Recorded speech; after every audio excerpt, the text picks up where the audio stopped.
말씀을 가지고 부활을 믿는 사람들이라는 제목으로 함께 말씀을 나누고자 합니다. 부활을 믿는 사람들이라는 제목으로 함께 말씀을 나누고자 합니다. 여러분, 신천지 하면 어떤 생각이 드십니까? 예? 일단 마음에 거부감이 들죠. 제가 예전에 신천지에 빠졌다가 간증을 한 형제의 간증 내용을 들은 적이 있습니다. 처음에는 그 형제가 신천지인지 모르고 성경 공부에 참여하였다고 합니다. 물론 신천지는 이게 신천지라고 말을 안 해요. 처음에 성경 공부에 참여해서 한 6개월을 함께 공부하고 나니 그때서야 자기들의 정체를 이야기했다라고 합니다. 우리는 원래 신천지다. 근데 여러분, 지금 처음에 말씀드린 것처럼 신천지에 대한 거부감이 있으면 신천지라고 들었을 때 뛰쳐나가야 되는데 6개월 동안 공부하고 나서 신천지라고 얘기를 들었을 때 나가는 사람이 거의 없었다라고 합니다. 왜 그럴까요? 6개월 동안 세뇌 교육을 받은 이유도 있겠지만 그 분위기를 깨고 뛰쳐나올 사람이 거의 없다라는 거예요. 예. 마음속에는 이들이 가르치는 게 혹시 맞지 않을까? 이런 생각이 들기도 한다라는 것입니다. 그래서 그 가운데 감히 나는 못 믿겠다, 이거 거짓말이다 하고 소리치면서 나가는 사람이 없다라는 거예요. 예. 그렇습니다. 이게 분위기라는 것이 있고 흐름이라는 것이 있는 거예요. 그래서 용기가 필요합니다. 그 분위기와 흐름을 깨기 위해서는 용기라는 것이 필요해요. 예전에 그런 광고가 있었지 않습니까? 이거 아는 분들은 옛날 사람인데 모두가 예라고 할 때 아니오라고 말하겠습니다.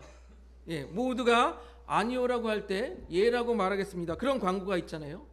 근데 말은 이렇게 쉽지만 실제로 그런 상황이 닥치면 하기 쉬울까요? 쉽지 않죠. 모두 다 예라고 하는데 자기만 아니요 이렇게 할 수는 없잖아요. 또 모두가 다 예라고 하는데 자기만 예라고 말할 수 없잖아요. 이 사람이, 한국 사람 특히 우르르 몰려가는 특성이 있잖아요. 남들 눈치 보고. 예. 왠지 자기가 아니오라고 말하면 분위기를 깨는 것 같고, 왠지 자기가 남들로부터 곱지 않은 시선을 받을 것 같은 그런 마음에 그렇게 남들과 다르게 말하는 건 쉽지가 않다라는 것입니다. 그래서 모두가 아니라고 믿고 있을 때 혼자서 그렇다라고 말하기가 쉽지 않은 것입니다. 여러분, 부활도 마찬가지예요. 부활도. 우리는 성경을 믿기 때문에 예수님께서 부활하셨다라고 믿고 있지만 그렇지 않은 사람들이 더 많다라는 것입니다. 당시에 그 예수님이 부활하셨을 당시에도 그랬다라는 것입니다. 어떻게 사람이 부활할 수 있냐? 죽었다가 어떻게 다시 살아날 수 있냐? 엄마 뱃속에 들어갔다 다시 나와야 되냐? 부활을 믿지 못하는 것입니다. 또 그런 이유도 있지만 또 다른 이유는 부활에 대한 잘못된 거짓 소문이 돌았기 때문입니다. 예수님께서 부활하셨잖아요. 부활하셔서 여자들이 뭘 봤어요? 시체가 없어진 것을 봤죠. 천사들이 말하는 것을 들었죠. 그리고 경비병들이 대제사장들에게 찾아가서 이렇게 말합니다. 대제사장님, 이 예수란 자가 죽기 전에 3일 후에 내가 부활하겠다라고 했는데 정말로 부활했나 봅니다. 시체가 없어졌어요. 우리가 분명히 지키고 있었는데 시체가 없어졌어요. 그 말을 듣고 대제사장들은 진실을 거짓으로 둔갑시킵니다. 마태복음 28장 12절 13절 우리 같이 보도록 하겠습니다. 넘겨줘 보세요. 같이 읽습니다. 시작. 장로들과 함께 모여 의논하고 군인에게 돈을 많이 주며 이르되 너희는 말하기를 그의 제자들이 밤에 와서 우리가 잘 때에 그를 도둑질하여 갔다 하라. 예. 부활의 증인되는 이 경비병들에게 돈을 주고서 거짓말을 하게 하는 거예요. 거짓을 퍼뜨리게 하는 것입니다. 그리고 그것은 정말로 거짓이 사실인 것처럼 점점 퍼져갔다라는 거예요. 마태복음 28장 15절을 같이 보겠습니다. 넘겨줘 보세요. 같이 읽어보겠습니다. 28장 15절 시작. 군인들이 돈을 받고 가르친 대로 하였으니 이 말이 오늘날까지 유대인 가운데 두루 퍼지니라. 여러분, 유대인들을 그러면 어떻게 믿고 있겠습니까? 예수가 부활했다고 하는데 그 제자들이 밤에 몰래 시체를 가져갔구나, 이렇게 부활을 거짓으로 생각하고 있지 않겠습니까? 대다수의 유대인들이 예수의 시체가 없어졌다고, 그거 제자들이 가져간 거야, 부활 거짓말이야, 이렇게 믿고 있었다라는 거예요. 여러분, 이런 내용을 뒤집을 수 있을까요? 많은 사람들이 그거 시체 없어졌다고 했지, 그거 제자들이 몰래 가져가서 어디 숨겨놓고 부활했다고 하는 거야, 이런 분위기가 다 퍼져 있는데 거기서 아니야, 예수님은 부활하셨어, 이렇게 분위기를 깨고 그것을 역전시킬 수 있을까요? 쉽지 않겠죠. 야, 그거 거짓말이야, 제자들이 다 훔쳐갔어. 그거 분위기를 깰 수 있을까요? 쉽지 않을 거예요. 죽었다고 믿었던 예수님이 직접 나타나서 내가 부활했다라고 보여주지 않는 이상 그것을 뒤집지는 못할 것입니다. 그래서 예수님께서 직접 나타나신 거예요. 예수님께서 부활하셔서 직접 나타나신 것입니다. 한번 볼까요? 고린도전서 15장 4절 5절 넘겨줘 보세요. 우리 같이 한번 읽어보겠습니다. 시작. 장사 지낸 바 되셨다가 성경대로 사흘 만에 다시 살아나사 게바에게 보이시고 후에 12 제자에게와 그 외 500여 형제에게 일시에 보이셨나니 그 중에 지금까지 대다수는 살아있고 어떤 사람은 잠이 들었으며. 예수님께서 어떻게 했다고요? 부활하셔서 직접 보여주셨다라는 거예요. 제자들에게. 여기 게바는 베드로인데 제자들에게 직접 보여줬다는 거예요. 심지어 예수님의 부활을 믿지 못하겠다고 하는 그 도마 있잖아요. 도마에게는 어떻게 했으면, 야, 나타나셔서 내가 여기 창자국이 있는지 손을 넣어봐라. 내 여기 손에 못자국이 있는지 손가락을 넣어봐라. 부활하신 예수님께서 이렇게 말하실 정도로 나타났다라는 것입니다. 그래서 제자들은 그 소문과는 달리, 야, 그거 거짓이야, 부활은 거짓이고 예수님의 제자들이 그 시체를 가져갔어, 어디다 숨겨놓고 부활했다고 하는 거야, 이 소문과는 달리 이 제자들은 눈으로 예수님을 보았기 때문에, 부활한 예수님을 보았기 때문에 그들은 확신할 수밖에 없었던 거예요. 안 그렇습니까, 여러분? 내가 눈으로 봤는데 확신하지 않겠습니까? 그렇게 눈으로 직접 본 예수님의 부활을 증거하고 제자들이 다녔다라는 것입니다. 그런데 그렇게 부활을 증거하고 다녔는데 그들에게 어려움이 닥친 거예요. 오늘 말씀처럼 부활을 증거하고 다녔다라는 그 이유로 그들을 공회 앞에 세우고 신문하고 있다라고 오늘 말씀이 말하고 있습니다. 당시 산헤드린 공회는요, 지금으로 말하면 최고의 재판정인 거예요. 그 유대인들의 최고의 재판정. 여러분, 혹시 법정에서 서보신 적 있으십니까? 없죠. 저도 한 번도 없는데요. 여러분, 재판정에 딱 가서 피고인으로 있으면 어떨까요? 가슴이 떨려서 제대로 말도 못하겠죠. 그 재판정의 위압감. 재판장들 또 위에 이렇게 또 앉아 있잖아요. 그 위압감에 떨려서 말도 제대로 못할 것입니다. 그렇게 최고의 재판정인 산헤드린 공회에서 이 제자들이 위협적인 말을 듣습니다. 야, 우리가 너희들에게 이 이름으로 가르치지 말라는 명령을 너희들은 듣지 않았냐? 왜 가르치냐? 대제사장이 그렇게 협박을 하는 거예요. 우리 사도행전 5장 28절 같이 볼까요? 넘겨줘 보세요. 사도행전 5장 28절 같이 읽어보겠습니다. 시작. 이르되 우리가 이 이름으로 사람을 가르치지 말라고 언금하였으되 너희가 너희 가르침을 예루살렘에 가득하게 하니 이 사람의 피를 우리에게로 돌리고자 함이로다. 아멘. 보통 사람 같으면요, 이 분위기에서 두려워서, 지금은 여러분 민주화 시대라고 하지만 그 당시 옛날 예수님 당시에 뭐 민주화가 어디 있어요? 대제사장이 죽여라 그러면 이렇게 그렇게 되는 시대 아니겠습니까? 그런 무서운 시대에 야, 내가 이 이름 곧 예수의 이름으로 가르치지 말라고 했지, 이렇게 협박을 들으면 우리 보통 사람 같으면 쫄아서 아무 말도 못할 거예요. 예. 그런데 너희가 너희 가르침을 예루살렘에 가득하게 하니, 이 말에서 제자들이 예수님의 가르침과 예수님의 부활을 이미 전하고 있었다라는 것을, 널리 전하고 있었다라는 것을 우리가 알 수 있습니다. 또 뭐라 그럽니까? 이 사람의 피를 우리에게로 돌리고자 함이로다. 이 말에서 제자들이 자신들이 보고 들은 것, 진실을 말함으로써 대제사장들을 그들의 잘못을 드러내고 있었다라는 사실을 우리가 알 수가 있는 것입니다. 이렇게 제자들은요, 모두가 부활에 대해서 아니요라고 할 때 그들은 뭐라고 말했습니까? 예라고 했던 용기 있는 사람들이었다라는 것입니다. 그러면 무엇이 이들을 그렇게 용기 있는 사람으로 만들었을까요? 바로 확신입니다. 확신. 여러분, 제자들이 예수님께서 야, 내가 대제사장과 서기관들에게 고난을 받고 죽게 될 거야, 그리고 3일 만에 부활할 거야, 그 얘기를 들었을 때 제자들은 에이, 어떻게 사람이 어떻게 부활해? 믿지 못했을 것입니다. 그런데 제자들이 예수님이 돌아가시고 나서 시체가 없어졌다라고 했을 때 몇몇이 달려갔죠. 달려가서 정말로 시체가 사라진 것을 보았을 때 이들은 어떤 마음이 들었을까요? 긴가민가 했을 거예요. 진짠가? 예수님 부활한다고 하셨는데 진짠가?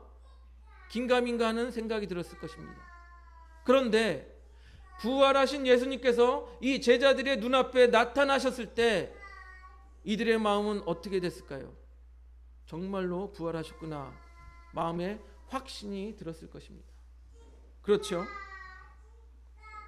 그래서 이 예수님의 부활을 본 사람들의 특징을 보면서 우리 믿음의 사람들이 이 땅 가운데 부활을 믿는 믿음으로 어떻게 살아가야 할지 한번 같이 나누어 보고자 합니다. 첫째로요, 예수님의 부활을 본 사람들은요, 사람들보다 하나님께 순종하는 사람들입니다. 한번 따라해 보실까요? 사람들보다 하나님께 순종하는 사람이다. 예. 우리 사도행전 5장 29절을 볼까요? 넘겨줘 보세요. 같이 한번 읽어보겠습니다. 시작. 베드로와 사도들이 대답하여 이르되 사람보다 하나님께 순종하는 것이 마땅하니라. 예. 대제사장들이 야, 너희들 예수의 이름으로 가르치지 말라고 했지 할 때 거기에 쫄지 않고 야, 우리가 사람의 말보다 하나님께 순종하는 게 낫지 않냐, 그렇게 말하는 거예요. 여러분, 우리는 육신에 매여 있는 사람이잖아요. 그래서 육신이 배고프면 어떻게 해야 돼요? 먹어야 돼요. 그래서 때로는 이 먹는 문제 때문에 세상에 끌려다닙니다. 또 우리는 육신에 매여 있기 때문에 육신이 아프면 어떻게 돼요? 고통스러워요. 그래서 육신이 아프면 육신이 아프지 않기 위해서 이쪽 저쪽 세상에 끌려다니게 돼 있어요. 이러한 저러한 이유들 때문에 우리는 이 육신을 갖고 있는 한 이 세상에 이런 문제들 저런 문제들로 끌려다니게 돼 있다라는 것입니다. 특별히 이 세상 권세 잡은 자들에게 끌려다녀요. 앞에서 말한 신천지의 이 거짓 가르침과 거짓 선동에 또 끌려다니는 사람들도 있죠. 그러나 베드로와 사도들은 뭐라고 말합니까? 우리가 사람보다 하나님께 순종하는 것이 마땅하다라고 말하는 거예요. 여러분, 그런 믿음을 가지고 있습니까?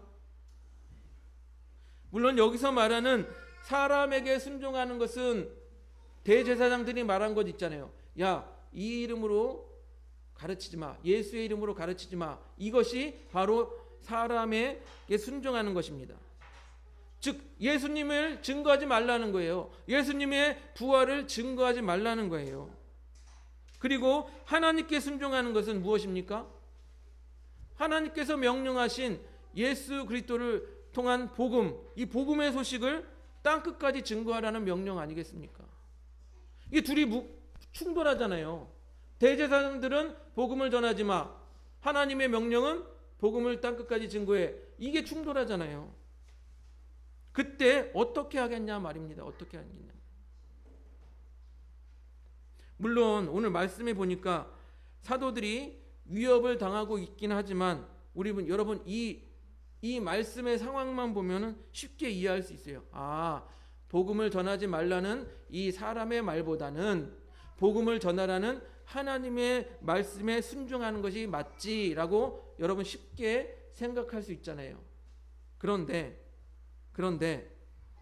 우리 삶의 문제와 이것들이 맞닿아 있을 때는 어떤 선택을 하겠습니까? 예를 들어서 직장 상사의 말과 교회 지도자, 곧 교회에서 목사님이 하시는 말씀 둘 중에 누구의 말을 듣겠습니까? 어렵죠. 예를 들어서 부모님의 말씀과 귓가에 들리는 성령님의 음성 중에 누구의 말을 듣겠습니까? 어렵죠. 제가 예전에 청년 때 일입니다. 청년부 회장을 감당하고 있을 때 당시 교회에는 금요 기도회가 없었어요. 금요 기도회가 없었습니다. 그런데 몇몇 청년들이 저기 서울의 대형 교회에 금요 기도회를 참여하고 나서 은혜를 받았어요. 그래서 금요일 날 모이기 시작했어요. 청년들이 금요일 날 한두 사람씩, 세 사람, 네 사람, 다섯 사람 모이기 시작해서 그냥 다른 거 없어요. 그냥 모여서 함께 일주일 동안의 삶을 나누고 잘한 거 있으면 잘한 대로, 못한 거 있으면 못한 대로 회개하면서 함께 기도하고 축복해주고 이렇게 했던 일이 있습니다. 그런데 이 금요 기도 모임이 이제 막 시작해서 정착하려고 이런 막 태동하는 그런 단계에 아버지 생신이 그날 딱 잡힌 거예요. 그 시간 그날 딱 잡힌 거예요. 저 마음속에 갈등이 생겼습니다. 아니 아들 혼자인데 아버지 생신도 챙겨드려야 되고 지금 청년부 지금 금요 모임 일어서려고 하고 기도하려고 하고 일어서려고 하는데 회장인 내가 자리를 비워서 되나? 갈등이 생겼어요. 여러분 이런 삶의 실질적인 문제가 닥쳤을 때 우리가 누구 말에 순종해야 됩니까? 사람의 말에 순종해야 될까요? 하나님의 말씀에 순종해야 될까요? 당시 저는 아버지께 아버님 죄송해요. 제가 교회에서 할 일이 좀 있어서요 하고 청년부 기도회 모임에 갔습니다. 그리고 저 때문은 아니지만 청년부가 당시에 상당히 부흥을 했습니다. 구성원 한 사람 한 사람이 사람의 말보다 하나님의 음성에 순종하고 자기를 희생하였기 때문에 가능하였던 일이라고 생각되어집니다. 여러분 우리 교회도 마찬가지입니다. 우리 각자가 사람의 말보다 하나님의 음성에 순종하면서 자기를 희생할 때 교회가 성장할 수 있는 거예요.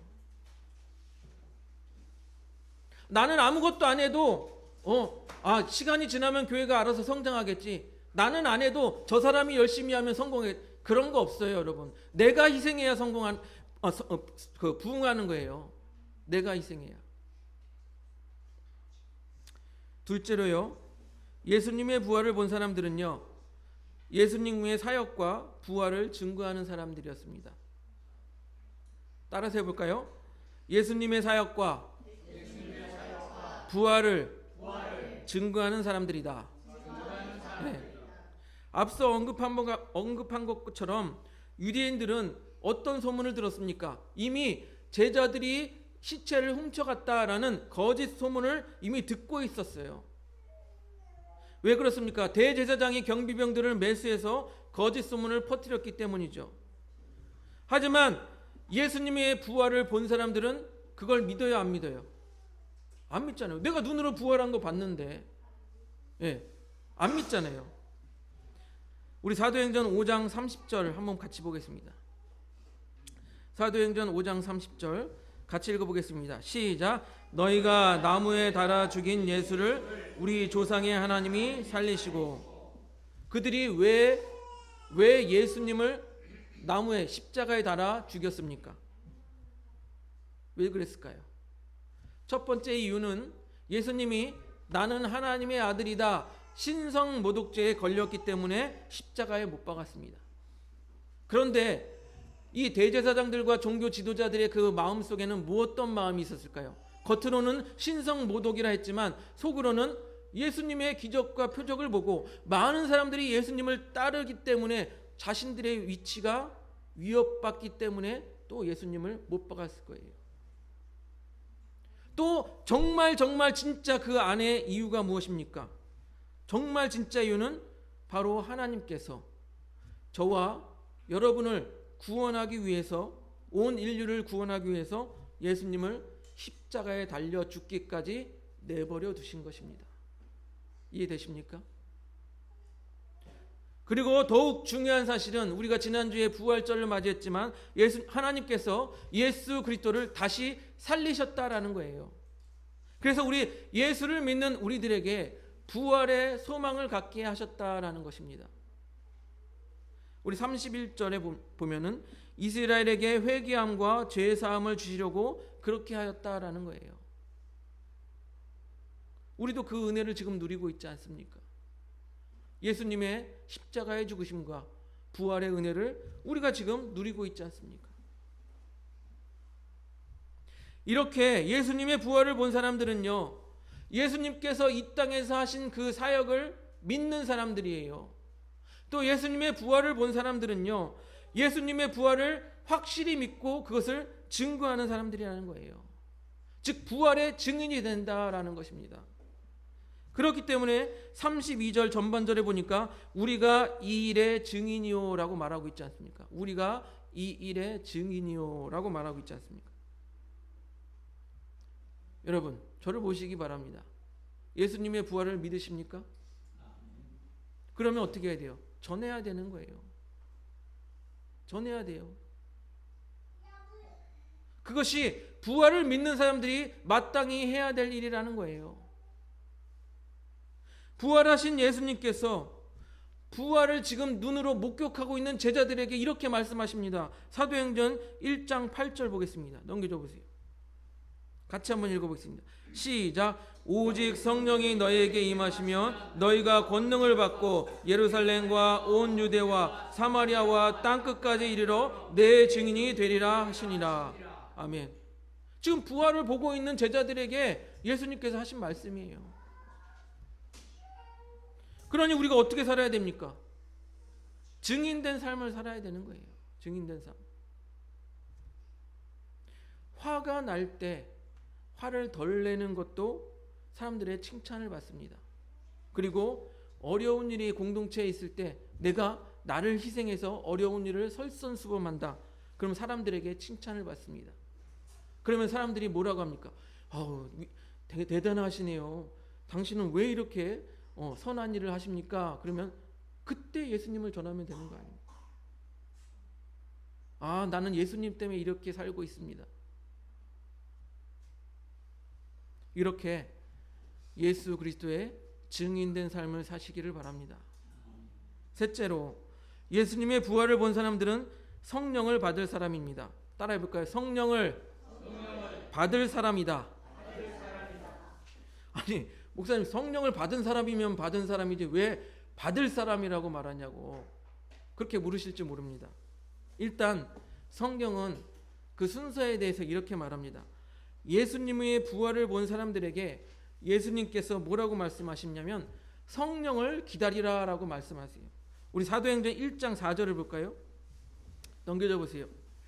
같이 읽어보겠습니다. 1장 4절 시작. 사도와 함께 모이사 그들에게 분부하여 이르시되 예루살렘을 떠나지 말고 내게서 들은 바 아버지께 약속하신 것을 기다리라. 아멘. 예, 아버지께서 약속하신 것 곧 성령을 기다리라고 말씀하셨어요.